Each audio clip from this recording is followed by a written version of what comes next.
Well, good morning. It is Monday. I hope that you had a great weekend, and we are looking at Proverbs chapter 20 this morning. We're just going to look really at one verse. We're going to look at verse 4, where it talks about the sluggard.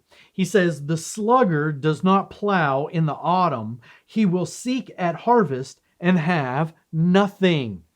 So we're going to look at the sluggard and what the sluggard does. Proverbs has much to say about the sluggard, primarily if you go back to Proverbs chapter 6, where he talks about the ant and the sluggard, and how the ant is a great example. Nobody tells the ant what to do, and yet the ant works so very hard and diligently to work and to prepare to gain food and not to sleep it off and to be a sluggard.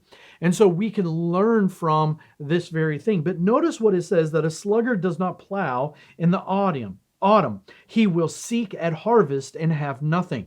This idea here is that he misses the window of opportunity.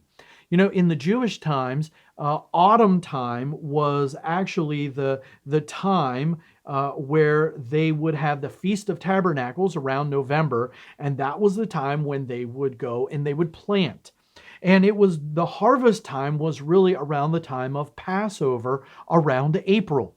And so if you don't plant in the time of autumn, you don't have anything to reap during the time of harvest. You miss that window of opportunity. And so when you really want that thing, it's gone. That opportunity is gone. You know, I was a teacher for many years, and you had these things called report cards. Now, what I always would remind parents when they would come in the very first time and say a child was getting a C or a D in this class or another, I would tell them this is just the first reporting period. That's what a report card was, just reporting on the progress. What really mattered was the final grade. And so, yes, maybe they didn't start out, the children didn't start out perfectly, but they still had time.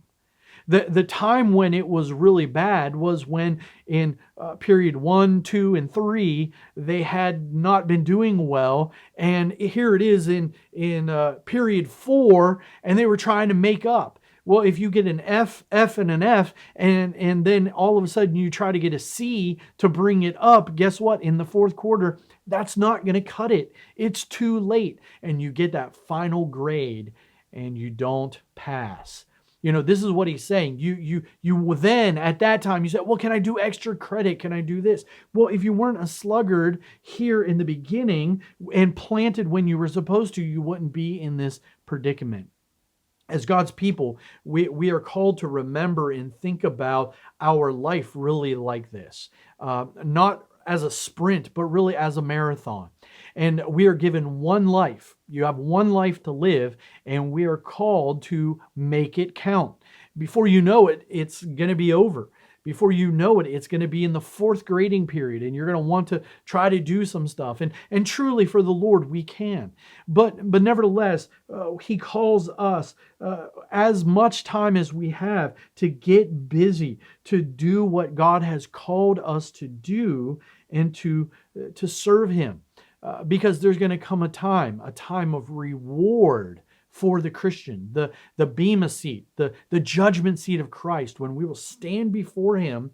And there will be some who perhaps will be sad because they had opportunity and they didn't take advantage of it. They didn't work, and they will be upset in that day.